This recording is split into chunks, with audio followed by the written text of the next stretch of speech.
Carrie Woerner, she's on the Democratic and Independence line, and Morgan Zegers, did I say that right? Zegers. Morgan Zegers on the Republican, Conservative, and Reform Party lines. Now it is time to hear their 2-minute opening statements, and Carrie Woerner will be going first. Good evening.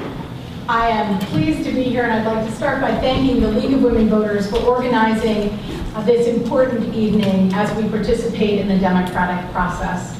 I'd like to thank my family members, my sister Stephanie Tobin and my aunt Sue Wilhelm for joining us this evening. It's always great to have their support. And thank you to all of you for making time on this evening on a cold, rainy night to come out and participate in the democratic process. It's very important, I think, that we always pay attention to who's running for office, that we have an opportunity and we take the opportunity to ask questions of each candidate, and we ask them to be accountable for their answers. As I sit here before you, running for re-election to my 3rd term, serving you in the New York State Assembly, I stand proudly on my record of accessibility, accomplishments, and accountability. I've held over 3,000 individual constituent meetings. I've held 25 town hall meetings around the district, in every part of the district. I have stood at the lectern and answered questions until the last question was answered. Out of all that information that I have gathered, I have built a legislative portfolio driven strictly by the opportunities and challenges that our communities face. I'm proud to have passed 25 pieces of bipartisan legislation, with each piece of legislation sponsored by a Republican in the Senate. I am proud to have brought back $7.5 million of state money to support key projects in our district. And each and every one of my votes is available to you online. And I know people are paying attention because they write and they call and they ask me questions about how I voted, and they thank me for the work that I'm doing. So I'm pleased to be here tonight. I'm delighted to answer your questions, and I am proud to ask for your support in my re-election bid. Thank you. I'm sorry, we're going to try to hold our applause. Since Carrie got her applause, I guess Morgan Zeger will get her opening statement applause. But after that, we're just going to wait until the end, until the closing statements, to have applause and like hoops and hollers from the audience. And that way we can get more questions answered. Morgan Zeger, it's your turn. Thank you so much, Kathy. Thank you to the League of Women Voters for having us and bringing us together tonight to talk about these important issues. Thank you to the audience. I know if you're like my family, usually your Monday night is pretty busy. So thank you for coming and taking the time to listen to us. And thank you to my family for being here. I am extremely excited to be running, and that's because I grew up in Malta, New York, in a military family. My father actually just got promoted to colonel, and it's been a really exciting time for my family. But he served in Operation Iraqi Freedom in 2004, which qualified my family to join the VFW. In high school, I joined the VFW and soon became an officer in the Ladies Auxiliary and decided to go to college in veterans advocacy. But as I was about to graduate college, I had always planned on building a future in New York State. And for some reason, after experiencing all of those years living here and growing up here, the fact that we pay the highest state and local tax burden in the country, the fact that we're the worst climate for small businesses in the country, the fact that we're one of the worst states to retire in the country, and the fact that we are one of the most corrupt states in the country, all of that added up together and made me feel less confident about building a future here for me and my family and my future career. That is why I'm running for Assembly, because I'm not alone on that. Over 1 million people have fled this state in the last 10 years because of the policies we have and because of the incredibly high taxes. I'm running for Assembly to get New York State heading in a better direction. And I think my values rooted in freedom and opportunity, focusing on ethical leadership, economic development on Main Street, and affordability are going to be exactly what we need in the Assembly to get New York heading in that better direction. So thank you very much. I look forward to hearing your questions, and I look forward to sharing our visions for the future of New York State. Thank you.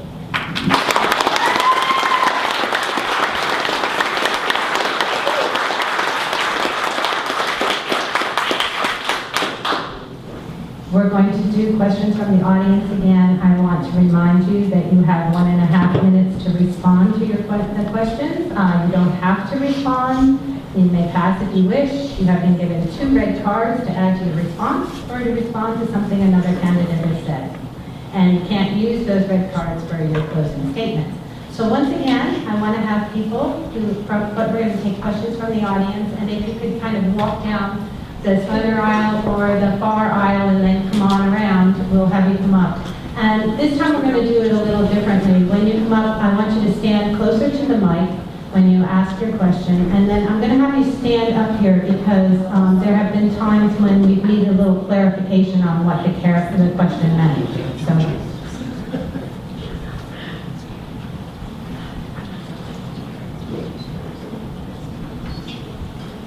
And Carrie Woerner will be starting this question round.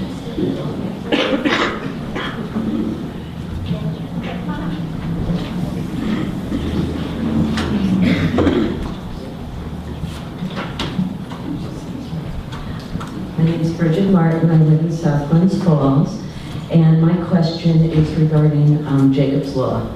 I have a child who's a student in the school there. South Glens Falls has had issues related to suicide and bullying. We're no place for hate school, and I was wondering if you could tell us a little bit about Jacob's Law and how you think that can actually become a law in New York State. Thank you, Bridget.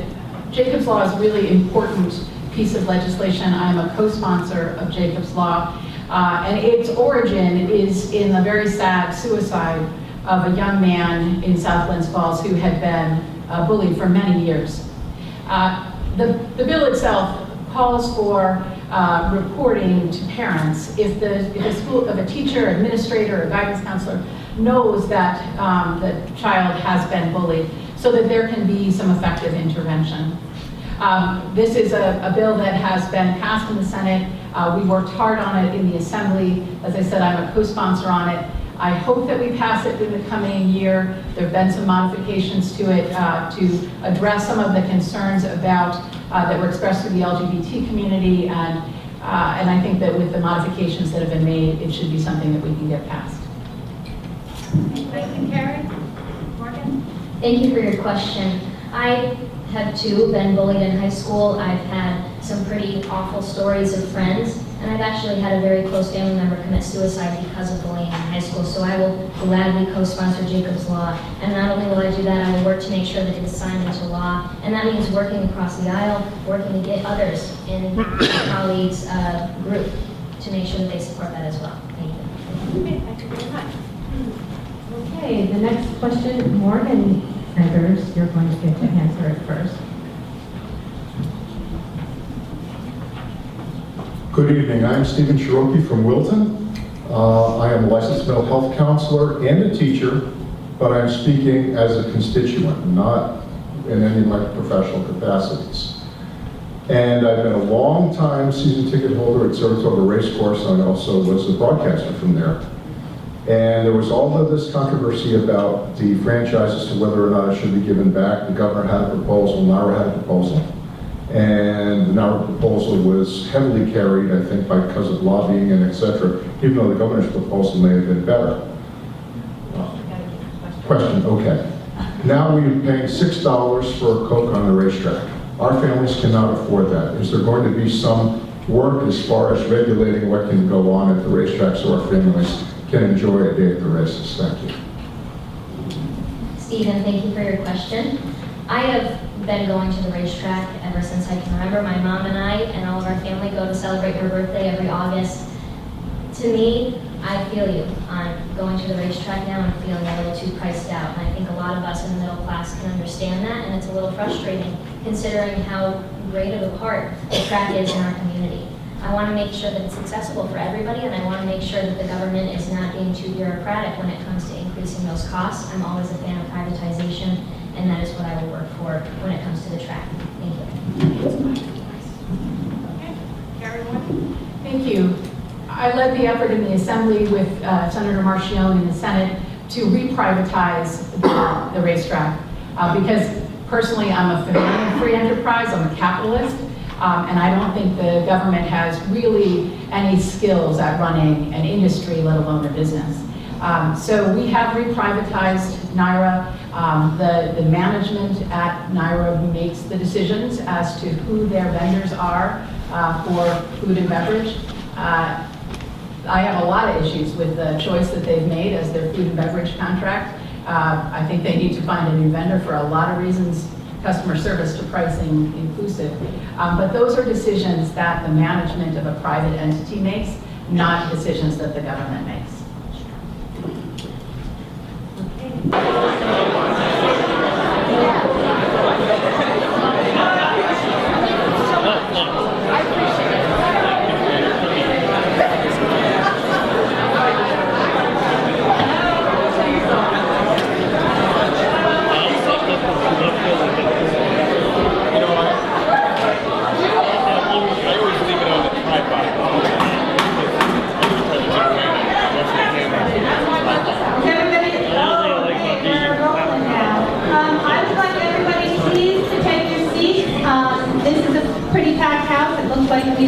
Made some room for people to breathe.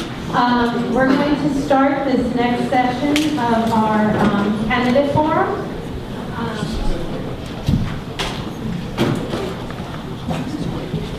And I'd like to introduce the candidates for the Assembly 113. On your ballot in alphabetical order will be, and the same way as before, also the way they drew for who's going to go first and who's going to go second are Carrie Woerner, she's on the Democratic and Independence line, and Morgan Zegers, did I say that right? Zegers. Morgan Zegers on the Republican, Conservative, and Reform Party lines. Now it is time to hear their 2-minute opening statements, and Carrie Woerner will be going first. Good evening. I am pleased to be here, and I'd like to start by thanking the League of Women Voters for organizing this important evening as we participate in the democratic process. I'd like to thank my family members, my sister Stephanie Tobin and my aunt Sue Wilhelm for joining us this evening. It's always great to have their support.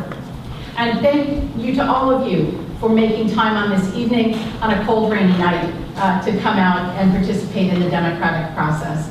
It's very important, I think, that we always pay attention to who's running for office, that we have an opportunity and we take the opportunity to ask questions of each candidate, and we ask them to be accountable for their answers. As I sit here before you, running for re-election to my 3rd term, serving you in the New York State Assembly, I stand proudly on my record of accessibility, accomplishments, and accountability. I've held over 3,000 individual constituent meetings. I've held 25 town hall meetings around the district, in every part of the district. I have stood at the lectern and answered questions until the last question was answered. Out of all that information that I have gathered, I have built a legislative portfolio driven strictly by the opportunities and challenges that our communities face. I'm proud to have passed 25 pieces of bipartisan legislation, with each piece of legislation sponsored by a Republican in the Senate.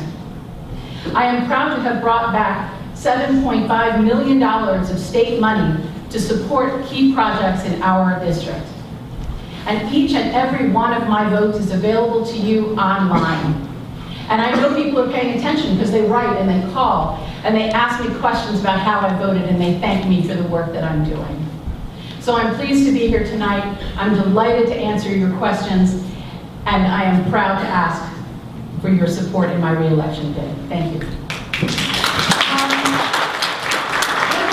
I'm sorry, we're going to try to hold our applause. Since Carrie got her applause, I guess Morgan Zeger will get her opening statement applause. But after that, we're just going to wait until the end, until the closing statements, to have applause and like hoops and hollers from the audience. And that way we can get more questions answered. Morgan Zegers, it's your turn. Thank you so much, Kathy. Thank you to the League of Women Voters for having us and bringing us together tonight to talk about these important issues. Thank you to the audience. I know if you're like my family, usually your Monday night is pretty busy. So thank you for coming and taking the time to listen to us. And thank you to my family for being here. I am extremely excited to be running, and that's because I grew up in Malta, New York, in a military family. My father actually just got promoted to colonel, and it's been a really exciting time for my family. But he served in Operation Iraqi Freedom in 2004, which qualified my family to join the VFW. In high school, I joined the VFW and soon became an officer in the Ladies Auxiliary and decided to go to college in veterans advocacy. But as I was about to graduate college, I had always planned on building a future in New York State. And for some reason, after experiencing all of those years living here and growing up here, the fact that we pay the highest state and local tax burden in the country, the fact that we're the worst climate for small businesses in the country, the fact that we're one of the worst states to retire in the country, and the fact that we are one of the most corrupt states in the country, all of that added up together and made me feel less confident about building a future here for me and my family and my future career. That is why I'm running for Assembly, because I'm not alone on that. Over 1 million people have fled this state in the last 10 years because of the policies we have and because of the incredibly high taxes. I'm running for Assembly to get New York State heading in a better direction. And I think my values rooted in freedom and opportunity, focusing on ethical leadership, economic development on Main Street, and affordability are going to be exactly what we need in the Assembly to get New York heading in that better direction. So thank you very much. I look forward to hearing your questions, and I look forward to sharing our visions for the future of New York State. Thank you.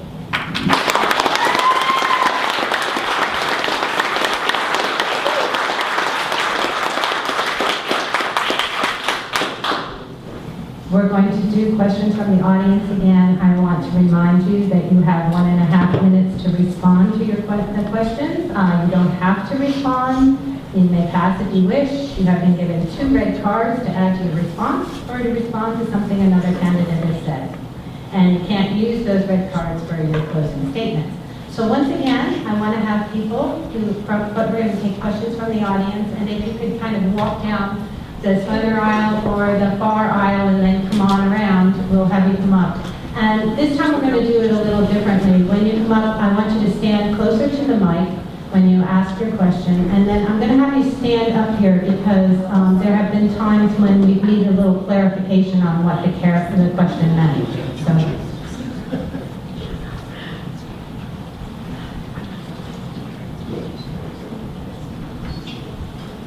And Carrie Woerner will be starting this question round.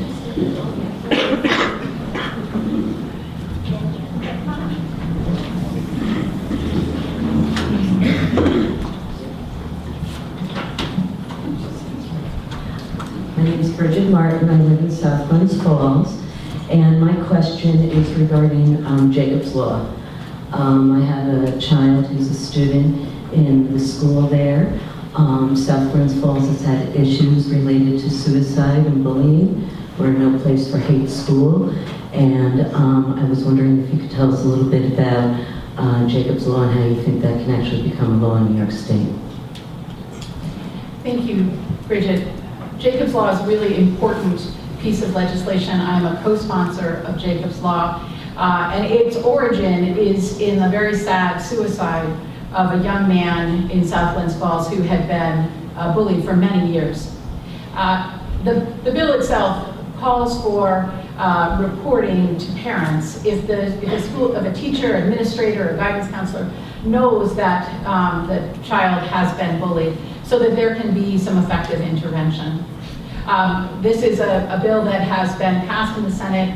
We worked hard on it in the Assembly. As I said, I'm a co-sponsor on it. I hope that we pass it in the coming year. There have been some modifications to it to address some of the concerns about that were expressed to the LGBT community, and I think that with the modifications that have been made, it should be something that we can get passed. Thank you, Carrie. Morgan? Thank you for your question. I have too been bullied in high school. I've had some pretty awful stories of friends, and I've actually had a very close family member commit suicide because of bullying in high school. So I will gladly co-sponsor Jacob's Law. And not only will I do that, I will work to make sure that it is signed into law. And that means working across the aisle, working to get others in my colleagues' group to make sure that they support that as well. Thank you. Okay, thank you very much. Okay, the next question, Morgan Zegers, you're going to get to answer it first. Good evening. I'm Stephen Cherokee from Wilton.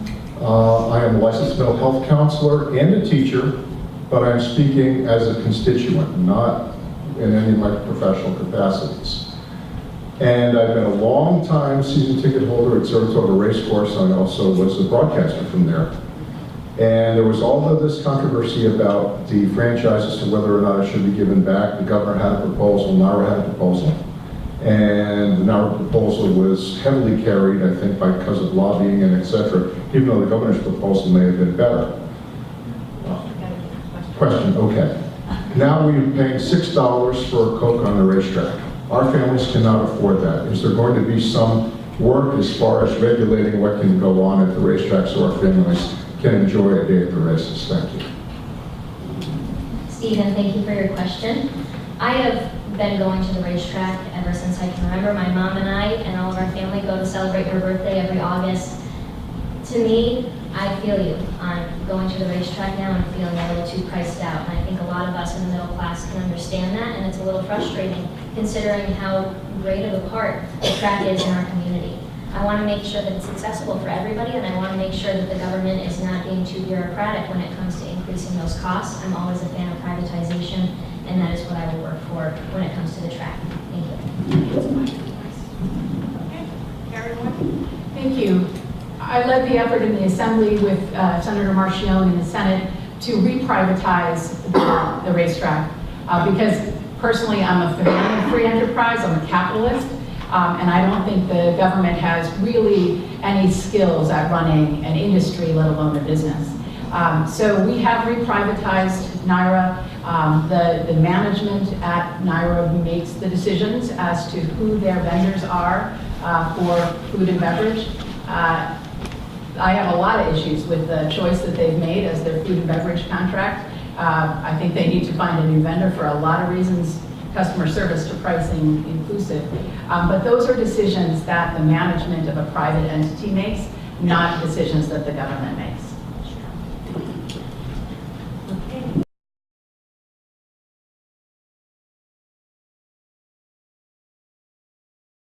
That would cap the number of years that a legislator can serve at 12.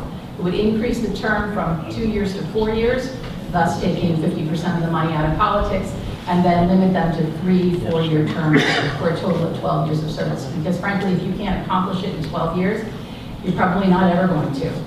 Thank you. Morgan? Thank you very much for the question. I am very much in favor of term limits, and actually I would support the Public Officers Accountability Act. If this was passed, it would be the strongest ethics reform package that this state has ever seen. It includes term limits for politicians and for chairpeople of committees. It would prevent corrupt politicians from using campaign donations as legal defense, and it would do a whole bunch more, and that's the kind of ethics reform that I would support. I actually have to say my opponent has voted against term limits, and that's something that I will never do. I do not believe in saying what you're going to say in front of people and then voting the opposite way. Thank you. Okay, I think we have a red card coming out. No. Okay. Also, Mark. Okay. Morgan Zegers, you're going to go first. Hi, good evening. I'm Martha Devaney, from Wilton, and my question has to do with the governor's, reforming the energy vision. What is your position on the governor's REV agenda, and how can this be useful to increasing New York's energy independence?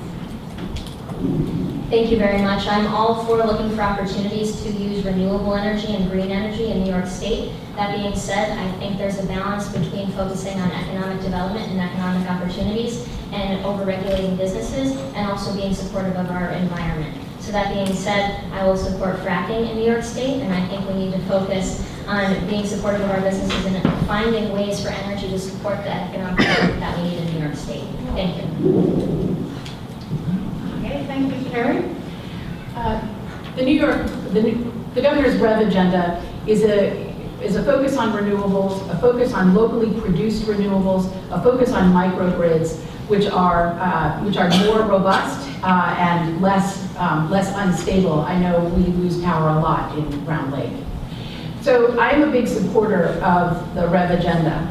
I'm a big supporter of us incorporating the kinds of technologies in that which are present here. For example, anaerobic digesters. We have enough cows in this state And as we know, manure is the largest contributor of greenhouse gases. So we have enough cows in this state that if we had on-farm digesters, that we could cut the greenhouse gases in this state by 50% much faster than the governor's goal. We would also lower the cost of energy for our farms. And we wouldn't even need to have the question of fracked gas or not fracked gas, because we put renewable natural gas produced by manure into the natural gas system, which would be a much better solution for all of us. Thank you. Okay, thank you very much. The next question will go to Carrie Woerner first.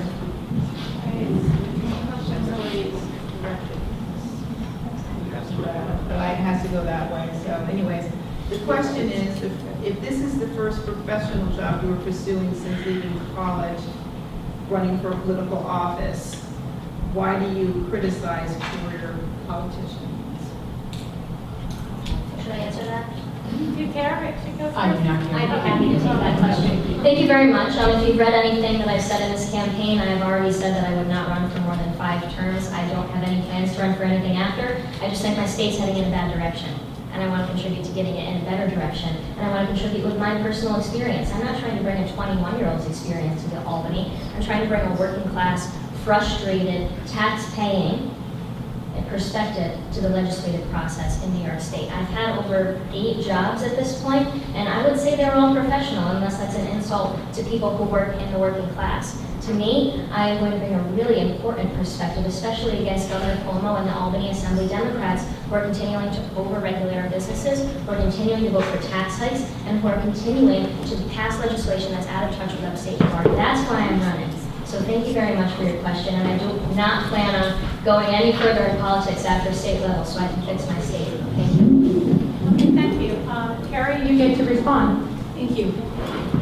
I have 30 years of private sector experience working for high technology companies like IBM, Perot Systems, large companies and small companies.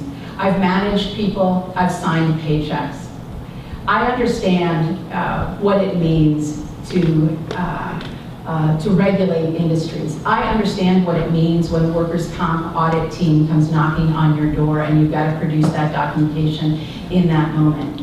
That's why when businesses came to me and said, you know what, workers' comp costs are killing us, you have to modernize the workers' comp system, I stood up to the Assembly Democrats and said, this is our time, we have to do this, we have got to modernize the workers' comp system. As a result of that, we took $2 billion out of the workers' comp system, which will be reflected in rates that the businesses have to pay.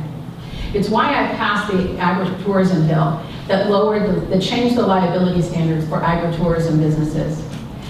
New York has some of the worst liability standards in the country. And I passed the very first piece of tort reform that this state has seen in decades. Why? Because it would benefit the small businesses that are surrounding us, the orchards like Saratoga Orchard, the Christmas tree farmers. These are the things that I focus on, and I can do it because I've had the experience that those business managers have each and every day. Okay, thank you very much. Okay, and we got a red card. Thank you very much for that. What I want to point out is that this is much more than the experience that you had before taking this office. For me, this is about the fact that I'm going to be a vocal and active leader. Every single one of those guilty verdicts that we've had from Governor Cuomo's corrupt group of friends, she's been silent. And I promise you I won't do that. When I go door knocking, some of the best experiences that I've had are when people literally look like they are just thankful that somebody is going to run and bring a powerful voice when Governor Cuomo disrespects them. I also think the middle class and the working class is disenfranchised by these people who think they're holier than thou. I'm going to bring a working class experience. One example I always talk about, where in my valued opinion would be extremely helpful, is Governor Cuomo trying to end the tipping credit. My savings is built on tips that I earned in different restaurants. And I think it would be valuable to have more experiences of people who are unique, who've gone from being a waitress to being an assemblywoman. And I can talk to them about the experiences I've had with my coworkers, where they are paying the bills immediately from those tips that they earn, and the amount of consumers that I talk to who are worried the price of restaurants, food is going to go up. This is all about the experiences that we're going to bring. Mine are just a little unique. So thank you. Okay, very good. And we got another red card.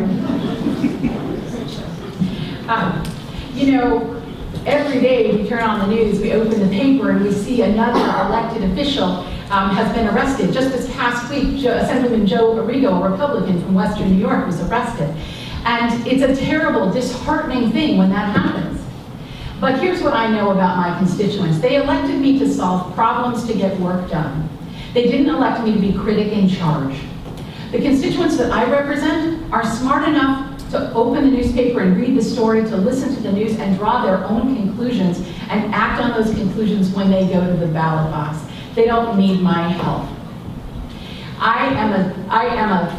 To say that I'm holier than thou, good God.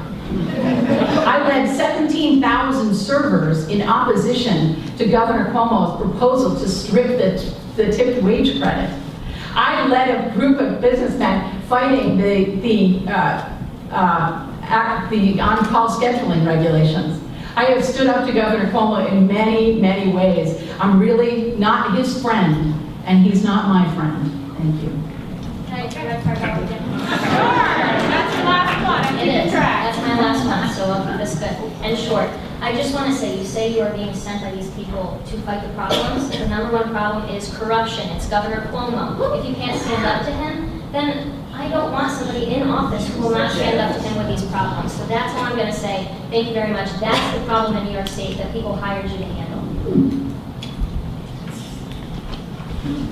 Okay, so let that go. Next is going to be for Carrie Woerner, first question. And come on. Yeah.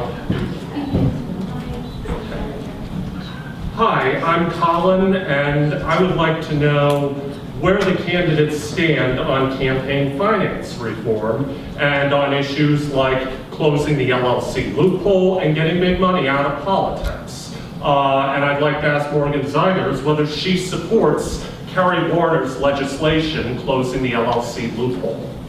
Okay, Carrie is going to go first, and Okay. Morgan will have her opportunity to answer that question. Let's keep it civil, everyone. You know, it is absolutely true that campaigns cost too much money, and there's too much money in politics, and that money is a corrupting influence. There's no question about that, that we should do something to limit the money in politics. We are constrained by what the Supreme Court has done with respect to equating political speech to money contributed. So within those constructs, we have to work. Personally, I think we should close the LLC loophole. I'd like to see us control the amount of money that can be spent. If we can't control the amount of money that's raised, I'd like to see us control the amount of money that's spent. You know, the people own the airwaves. We license the airwaves through the FTC. It would be great if we could pass, if the federal government, because it would have to be done on a federal level, would say we're going to condition that license on making sure that you provide a certain fixed amount of minutes in each campaign to candidates for television coverage. And that way we wouldn't need to spend money on television. There are ways for us to do this. Unfortunately, it's not something that at the state we can do much in terms of regulating, but we should certainly press on our congressional representatives to do more, to put some controls on how much money we spend on campaigns. Okay, thank you very much. Next question. Thank you so much for your question. It's nice to see you again. I met you at that town hall. It was great. When it comes to the biggest thing we need to focus on with campaign finance in New York State, it's handling the pay-to-play. Our state's corruption and Cuomo's corruption thrives on his failed economic development schemes and those phony schemes he uses to use pay-to-play to really line the pockets of his friends. That's a huge problem. One example, Cadillac, they asked for $1 million to renovate their New York City office. They then donated like $30,000 to Cuomo. That's ridiculous. And then guess what? They left the state anyways, right after. That's the kind of stuff I want to focus on. I want to bring transparency to that process to make sure that this pay-to-play will end. That's my focus as Assemblywoman. Also, I just want to say, when it comes to being upfront about corruption and about ethics reform, it's important to lead by example, and that's what I will definitely do. When it comes to other forms of ethical leadership, I'm going to be posting explanations of all of my votes on Facebook, and I'm going to make sure that my office is open so that people who are experiencing this corruption in Albany can come and talk to me, and we'll figure out a way to handle it. Thank you. I think Carrie's going to use her red card. So let's talk about ethics reform. So in the 4 years that I have been in office, we've done two things.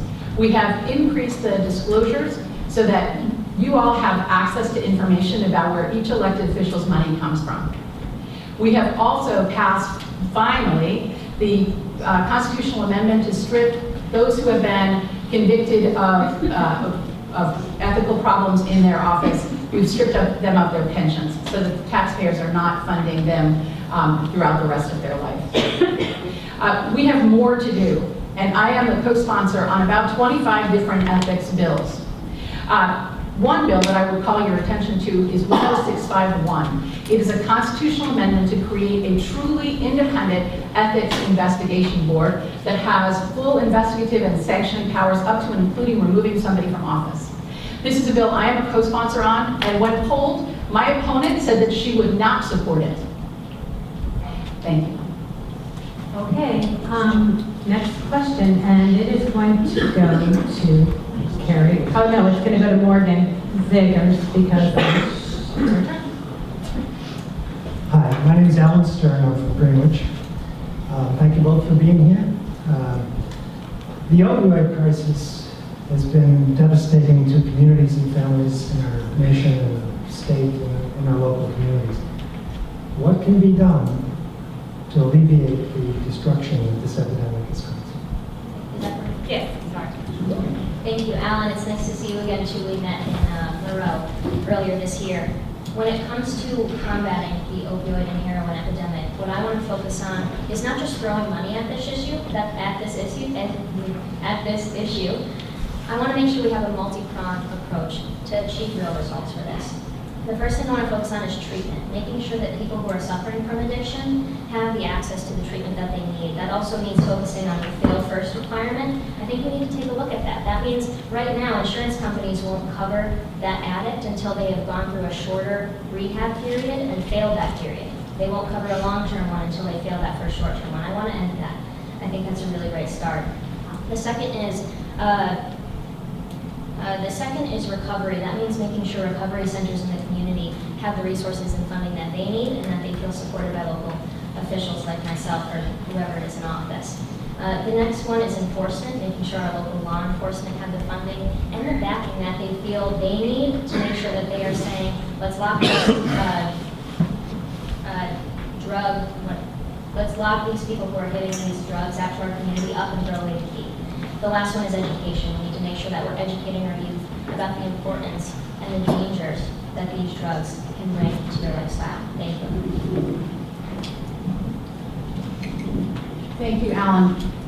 There is no bigger crisis than the opioid epidemic. It's real and it's here, and it is affecting people across all socioeconomic spectrum, all age groups. It is the problem of our age. I meet frequently with the addiction medicine team at Saratoga Hospital to understand the trends and to understand what we are engaged with here and what are the tools that they need to be more successful. I meet with law enforcement and have similar conversations, so I am very much engaged in this fight. I brought home $250,000 for Saratoga Hospital to expand their addiction medicine program. I have provided funding to recovery centers in Saratoga and Washington County. During my time in office, we have addressed the problem of insurance companies not being willing to fund the first 3 days of recovery without having a pre-existing authorization. So now, if you show up and you are in need, you can get a 72-hour coverage. We need more recovery beds. I have had so many parents call me in the middle of the night and say, my kid is about to be released from Saratoga Hospital or Glens Falls Hospital. They need a bed to go to. Can you help me find a bed?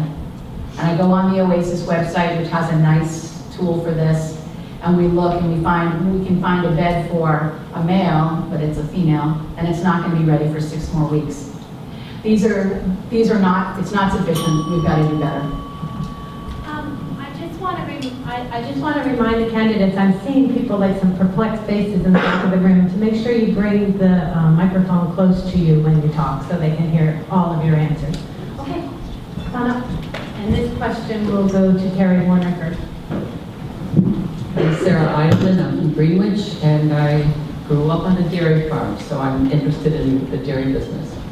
New York's farms not only improve the upstate economy, they are beneficial to consumers throughout the state. How can we keep farming in New York viable industry? Oops, did you hear that?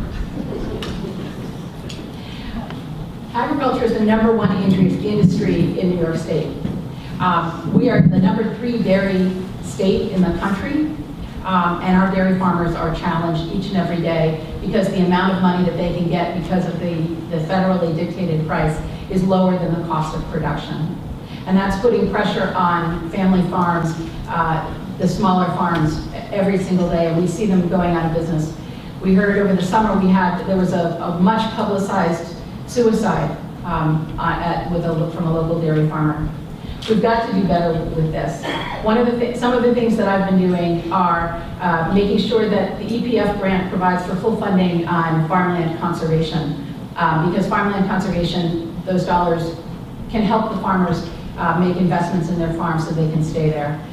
We raised the amount of funding for the Dairy Profit Institute coming out of Cornell, because that provides critical services to help farmers figure out how to make a profit. My support for the anaerobic digesters is intended to lower the fuel costs for farms and give them an opportunity to put power back on the grid and earn some money from that. I have a local is local bill because I think supporting our local farmers is really important. We've passed a couple of pieces of legislation that the governor has signed that open up markets by reducing the procurement requirements for counties and schools to buy from local producers. And frankly, what all of us can do is buy a gallon of milk and drink another glass of milk a day. Got milk?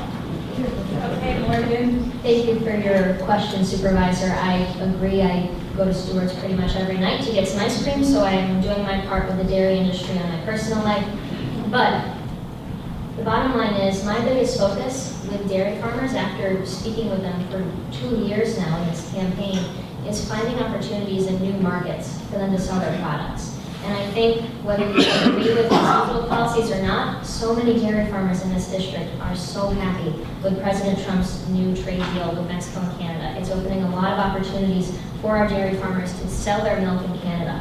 And whether you like it or not, we should be thankful for that, especially being from such an agriculturally focused community, especially with dairy farming. The next thing I want to focus on, bottom line, farming is a business. New York has the worst business climate in the country. We need to make sure that we're not acting in government as a roadblock at every turn for farmers, for small business owners of all kinds. We need to act as a partner to them. And one thing I hear all the time, especially in one-on-one meetings with dairy farmers, is that they feel like with the regulations, there is not a dairy farmer present in the room. And that's what I hope to do. I hope to bring their voice and make sure that they feel listened to and respected by Governor Cuomo all the way down to the Assembly. So thank you very much for your question, Supervisor.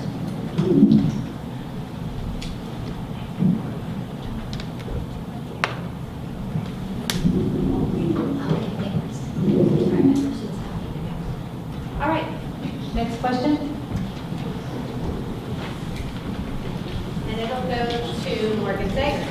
Excellent. My name is Charles. I'm from the town of Wilton. My question is for both candidates. Do you support Governor Cuomo's plan to give the convicted felons the right to vote? Thank you for your question, Charles. Absolutely not. I think those moves by Governor Cuomo, especially letting sex offenders and rapists vote in our schools last month and this coming election, is incredibly dangerous, and it's out of step with our upstate values. And it's just another reason why we need more conservative voices in upstate New York, bringing our upstate values down to Albany to remind Governor Cuomo what this is all about. Thank you. Okay, Carrie Woerner. No, I don't. I think we have a process in place today where once someone has served their time and completed their parole and all of the conditions of their parole, they can petition to have their voting rights reinstated. That's a process that has been in place for a century or more, and I think that's sufficient. I don't believe we should be abusing the pardon process in the way that it has been abused by the governor in the last couple of months. Okay, thank you. This next question is going to be a challenging one, I can tell already, and it's going to go to Carrie Woerner first. Hello, I'm Jason Schwartz, a student at Saratoga High and a resident in the 113th district. And my question for both candidates is, which federal elected officials do you look up to the most, and which policies of theirs do you respect? Jason, are you talking about current office holders or through history? Current office holders.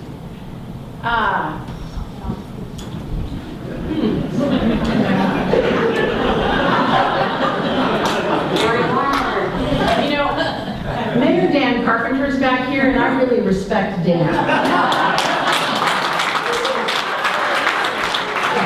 Okay, Jason, your question is a serious one, and I'm going to give you What we can do, for me, I was impacted by veterans issues in a military family, and I started to care about voting. And that was before reaching 18. So I think what I would do most importantly is let everybody know, especially in high school, that legislation right now is going to impact them in the future. And that should be a huge driver for everybody to step up and vote.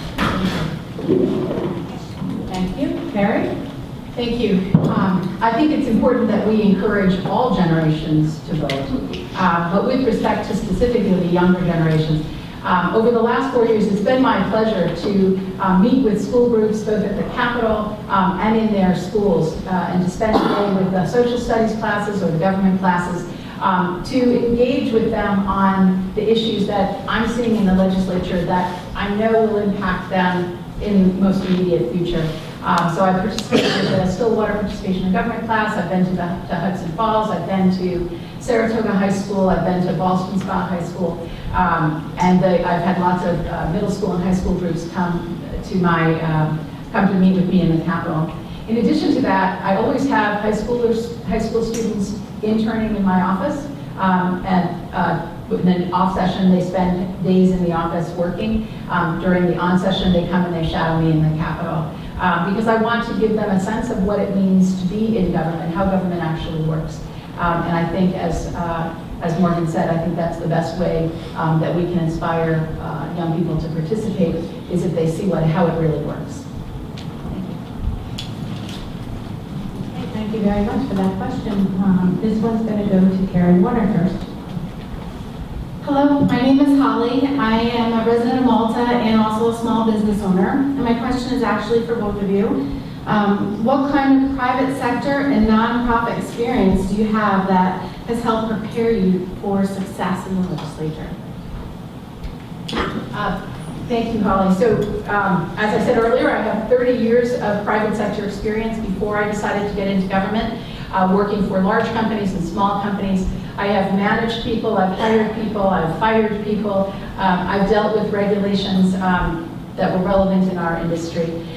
So I think all of that combined gives me a sense of context so that I have some idea how to solve problems.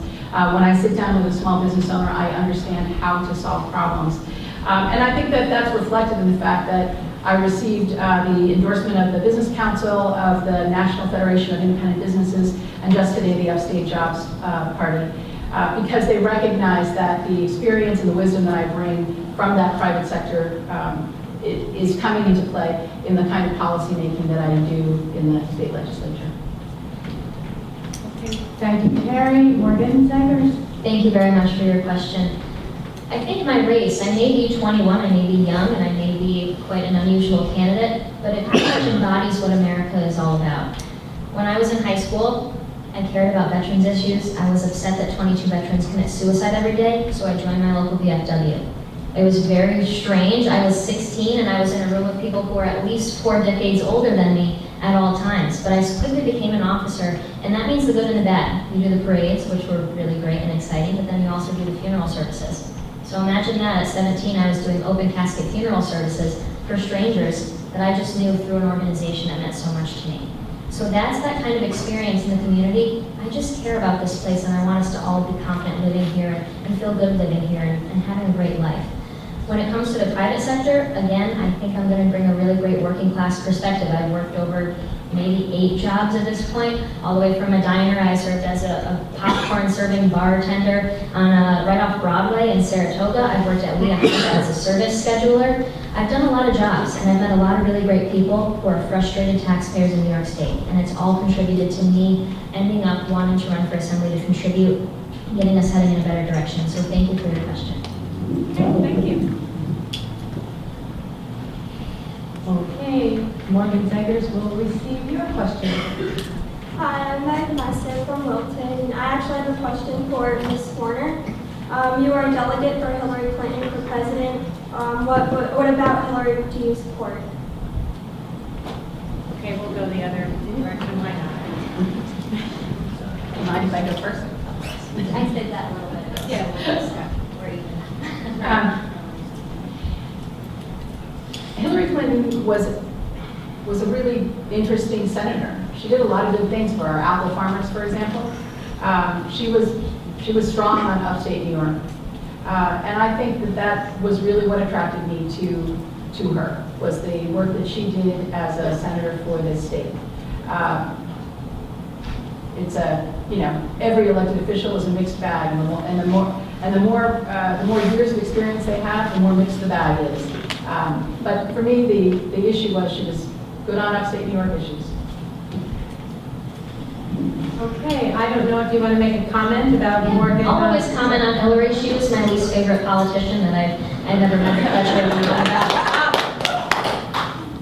And that's about it. Thank you. All right. Next question will go to. It's actually Zegers. Okay. Candidate Zegers. So, my name is Colin from the town of Wilton. Candidate Zegers, tonight you've expressed a lot of very ambitious and in many ways commendable ideas. However, should you get elected, you will most likely be a junior member of the Assembly minority. So how are you going to put those ideas into action as what would be one of the junior members of the Assembly minority? What's your name? My name's Colin. Colin, thank you so much for your question. This is that mindset that I'm running against. It's that idea that to get anything done in Cuomo's Albany, you have to be in that Democratic majority. In the long run, I do not want to live in a state where that's how our legislation is made. In the short run, it's known that Democrats take Republican legislation and turn it into their own and then pass it. If that's what has to be done to get legislation that will bring results for the community, then sure, go ahead. I'm not trying to get a list of how many bills I can pass and how many bills I can get co-sponsored in the Assembly. It's not about me. I'm trying to end that mindset that we need to be in a certain party to get legislation done, that we need to be, silent on Governor Cuomo's corruption in order to get anything done. That's the mindset that I'm hoping to be, and I hope to be a vocal leader against all of that. So thank you very much. Okay, Carrie Woerner. It's true. Elections have consequences, and when you're in the majority in a legislative body, it gives you some privileges. And one privilege is that you get to introduce legislation that benefits the people that you are elected to represent. And that is what I enjoy. One of the things that I have found, however, is sitting in that conference of 107 people, is that I'm one of the few members who represents rural upstate New York. And that voice is important in that room. For example, last year, New York City needed to fund the MTA improvements, and it's a horrible system that 6 million people use, there's no question about it. But when the downstate members of my party recommended that we institute a gas tax to pay for it, I objected loud and long. And so we don't have a gas tax that was imposed last year in the budget to support the downstate MTA agenda. Why? Because I'm in the room. Because I represent rural upstate New York and the way we live and the values that we live by. Thank you. Okay. This next one will go to Carrie Woerner first. Another challenging question. Hello, my name is Paul Sheehan. I'm from Saratoga Springs High School. I'm a student there. I'm a sophomore. I have a very important question about gun safety in our schools. Recently, the Saratoga Springs School Board refused to enact a bill that would allow armed guards in our school. So this is my question. Do you support armed guards in our schools, and why? I think everybody has the right to be safe and secure in their own home and in their own school. And parents have the right to send their kids to school knowing that they're going to come home safe at night. How that happens is a matter of policymaking for duly elected school boards. And those school board members are elected by members of the community to make decisions that are in the context of that particular school. Saratoga Springs School Board, again, a duly elected body, decided that in their school, they didn't want to see armed guards. In the Greenwich School, they have them. In other schools in the district, they have them. And it's a matter of choice. I would encourage every school to, whether it's through school resource officers that are armed or whether it's through technology, that schools make the effort to harden the safety infrastructure for their schools. Because I said everybody has the right to be safe and secure in their school, and every parent has a right to expect that the kid they put on the bus in the morning is going to get off in the afternoon. And Morgan Zegers. Thank you so much for your question. I too read the news when the school board voted on that, and I was incredibly disappointed. As an assemblywoman, I will work with Sheriff Zerlo and Sheriff Murphy of Washington and Saratoga counties to fight for funding so that every school in the district has a school resource officer that is armed. I think the only way to stop a bad guy with a gun is a good guy with a gun. That's my opinion. I grew up in a gun-owning family. I am a proud member of the NRA. I bought my own membership with those tips that I earned that you've heard so much about. I'm proud to be endorsed by the NRA. I have an A rating. I'm proud to be endorsed by NYSERDA, the New York State Rifle and Pistol Association, with an A rating. To me, responsible gun ownership is key to a safe community, and it's key to a safe school. So I will definitely work to make sure you guys are safe in school with an armed resource officer. Thank you. Okay, next question will go to Morgan first. Good evening. My name is Dan Carpenter from the Village of Scottsville. Welcome to the Village on behalf of our residents. Thank you for participating in this tonight. I'm going to double down on Colin's question. As a member of the minority, or as a member of the majority, we have been able to see what a productive legislature can do for our community. We are receiving grant money coming back into our village at record rates compared to her predecessor.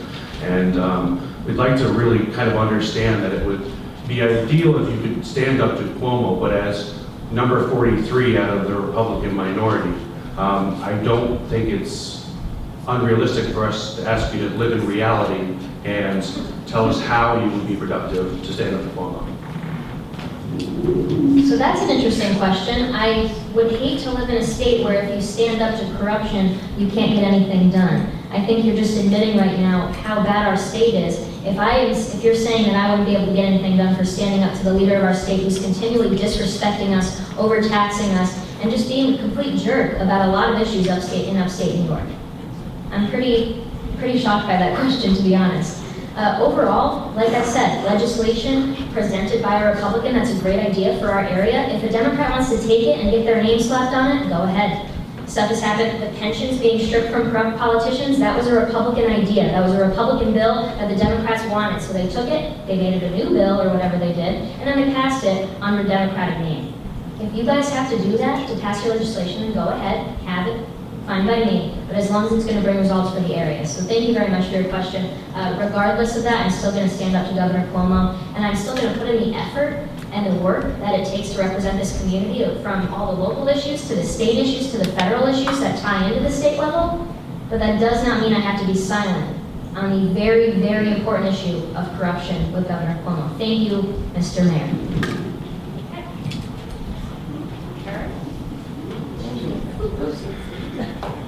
You know, I have kind of a record of standing up to the governor. When he got on his bus and he said we should have a $15 minimum wage across the entire state, I said, you know what, we can't tolerate a $15 minimum wage in upstate New York. Our economy's not strong enough, our businesses aren't strong enough. And I developed a proposal in counterpoint to that regionalized minimum wage. It was publicized when it happened. And as a result of that, because I made that proposal, we have a regional minimum wage where upstate New York is never going to pay a $15 minimum wage. That's what it means to stand up in a productive way to the governor. I focus on the issues and the issues that matter in our state and in our region. So minimum wage, workers' comp, the tipped wage credit, the seasonal workers. These are the things that I stand up to the governor on. When he's trying to push policies that make no sense for upstate New York, I push back. I trust all of you to read the same newspapers that I do, to listen to the same news reports that I do, and draw your own conclusions and cast your vote at the ballot box the way it's meant to be. I'm in the legislature. I'm not in the executive branch. I work with 213 legislators to pass bills, and then the governor either signs them or vetoes them, and I've had a few of both. But the point is that it's a separation of powers. He's going to do what he's going to do, and I trust you all to make the right decision on November 6th. Okay, the next question will go to Carrie Woerner first. Hi, Tara Gaston from Saratoga Springs. Do you support gender? If so, do you think it can be improved? If not, why? I do support gender. I have voted for gender. This is the transgender rights bill. We have we have a large community in Saratoga County and in Washington County, LGBT community, and the trans community is growing. It is important that we provide the same civil rights for all citizens in this country, whether they are, whatever their gender, whatever their sexual orientation. Our civil rights are civil rights. It's what's guaranteed in the Constitution. So I've been a proud supporter of gender. I think, can we get it passed? It will depend on what happens in the Senate this year. Thank you for your question, Tara. I do not support gender because the 5th and the 14th Amendments already protect individuals from being discriminated against in the workplace. I don't believe in overregulation. I don't believe in putting that burden on our small businesses' shoulders. That's what I've heard from small businesses. It's just going to be another regulation. We already have the protections in place. I don't believe in anybody being discriminated against in the United States of America.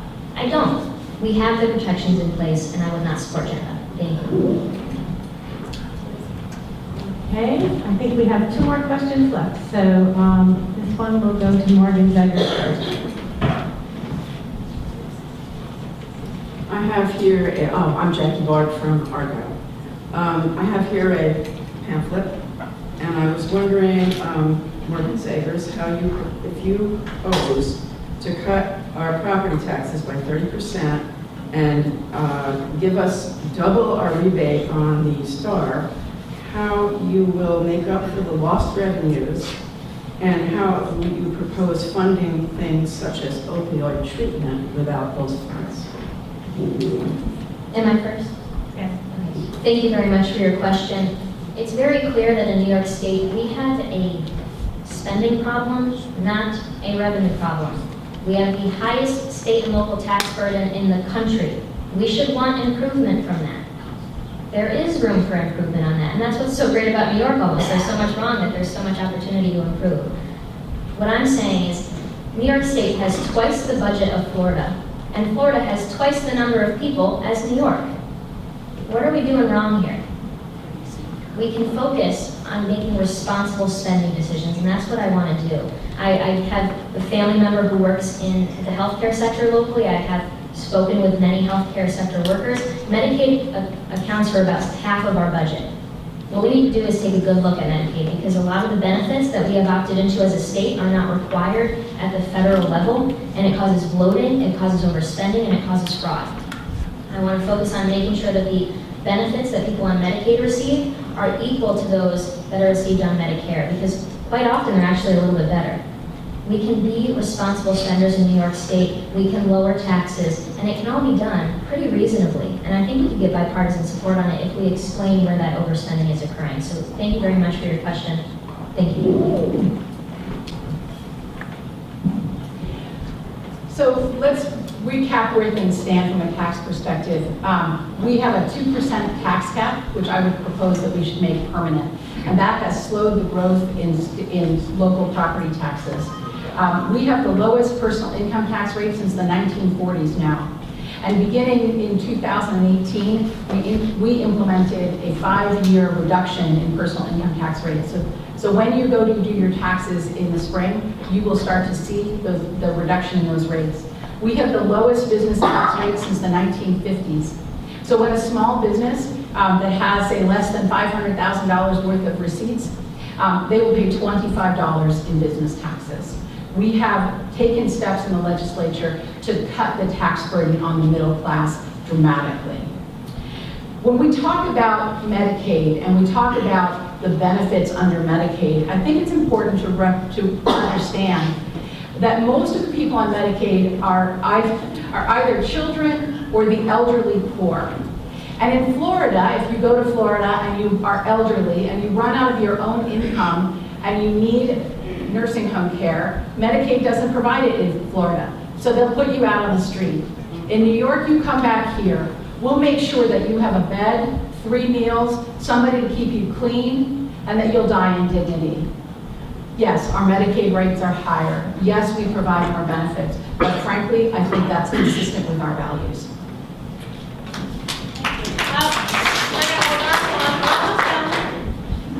This will be our last question, it looks like, and this one goes to Carrie Woerner. My name is Robin Lyle. I'm also from Argyle. It was really heartening to see the high school students up there asking their questions, especially since I'm a former social studies teacher. And they've given me the courage to also get up here and ask my questions, so thanks for that. Pensions are becoming less and less commonly available, and many small nonprofits like the one that I worked for aren't able to afford to provide retirement programs to their employees. Many retirees do not have enough savings for a secure retirement. Are you concerned about this, and what can you do in the Assembly to help? I am concerned about this. The average savings that an American family has is about $11,000. Not even close to enough to retire on. And as we're experiencing the aging of the baby boomers, and many of them don't have pensions, they're going to be reliant on Social Security, which, as we know, is frequently under attack.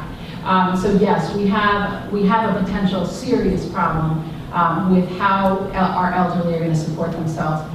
In this past legislative session, we passed a secure choice bill that would enable small businesses to participate in setting up a 401k program for their employees. It won't require a contribution by the employer or an expense by the employer to set it up, which has been really the problem for small business owners, is that it costs money to set these programs up, and then they are required to provide a match. The secure choice doesn't require that, and we hope that that will be something that businesses will take advantage of, nonprofits, to try and help people grow their own retirement savings. Thank you, Carrie. Morgan? Thank you for your question. First of all, like Assemblywoman Woerner mentioned, Social Security is failing. And what I hope is that the federal government can get its act together and come up with a long-term solution. But right now at the state level, again, this all goes back to my basic thoughts that New York State is one of the worst states for business. When we are unfriendly to businesses, they do not have room to grow, they do not have room to expand, they don't have room to hire, and they don't have room to give better benefits and better opportunities and plans for their employees. That's one of the major reasons, again, why I'm running for state assembly, to get us to be a pro-business state. Because then we won't have to have people who can't find a job and have to rely on Medicaid and welfare. And we wouldn't have people who can't build a strong enough savings to retire. That's the kind of long-term vision that I have for New York State. And I want people, again, to feel confident building a future and a long-term career in New York State. So thank you. I think we have one last question, and that's going to go to Morgan Zegers first. Hi, Judy from Stillwater. I'd like to ask, well, both of you, but I think I know the answer to one. Where do you get your health care? I'm 21, so I get it from my parents still. I get my health care from my employer. Okay. So I have a challenge for all of you, and I hope you can accept it. We're going to have the candidates give their 1-minute closing statements, and I would like you to hold your applause until the very end of the night, and then we will give our applause to everybody here, to the audience, to the candidates. Do you think you can do that? Oh, come on. So let's give it a try, because there are some announcements we want to make after the candidates talk, and I think it would work a lot smoother if we do it that way. So it's time for our closing statements. You only have 1 minute, and Carrie Woerner drew, and she's going to be going first. Thank you all so much for being here tonight. And thank you to my opponent for a spirited discussion. Elections are the most important thing we can do as part of a democracy. We are a government of the people, for the people, and by the people. And when the people don't participate in the electoral process, it undermines the fundamentals of our democracy. So thank you so much for participating this evening. It's been my privilege to represent you for the last 4 years. I stand on my record of accessibility, accomplishment, and accountability. I have passed legislation that is derived from the input that I've gotten from my constituents. I've brought resources back to meet critical needs in the district. And I am accessible all through a variety of different ways and accountable to you and only to you for the work that I do. I humbly ask for your support on November 6th. Thank you. Thank you, Carrie Woerner. Morgan Zegers, it's your turn. Thank you again, Kathy. Thank you guys all for coming tonight. I really appreciate it. Thank you for taking the time. New York State is heading in such a bad direction. If we're not ranked 50th in something, we're ranked 49th or 48th. And that's not okay with me. Cuomo is continually, every day, does another corrupt doing, or somebody is indicted, or somebody's charged with a guilty verdict. And when we have a current incumbent who, this is not a personal attack, I'm just saying, when we have a current incumbent who is maybe vocal about 1/8 of the issues that Cuomo has brought to our state, it's not enough for me. And I will promise to do more than that. New Yorkers are fleeing. Half my family's moved out of the state by now, and I see every day one of my friends is moving to a new state for a better job opportunity. One of my family members is saying that they're going to go retire in Florida or North Carolina. People don't want to be in New York State anymore. That's why 1 million people have moved out in the last 10 years. So that ethical leadership that I've talked about, the economic development on Main Street that we need, and that the lower taxes and the affordable living that we need, that's what I will continue to fight for. So thank you very much, and I hope I can have your vote on November 6th.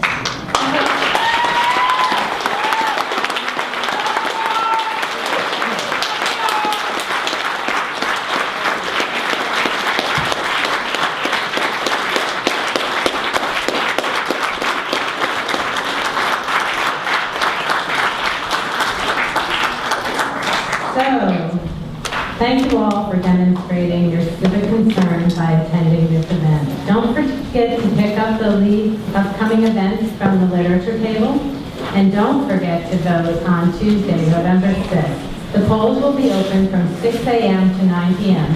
Let's all give ourselves a round of applause.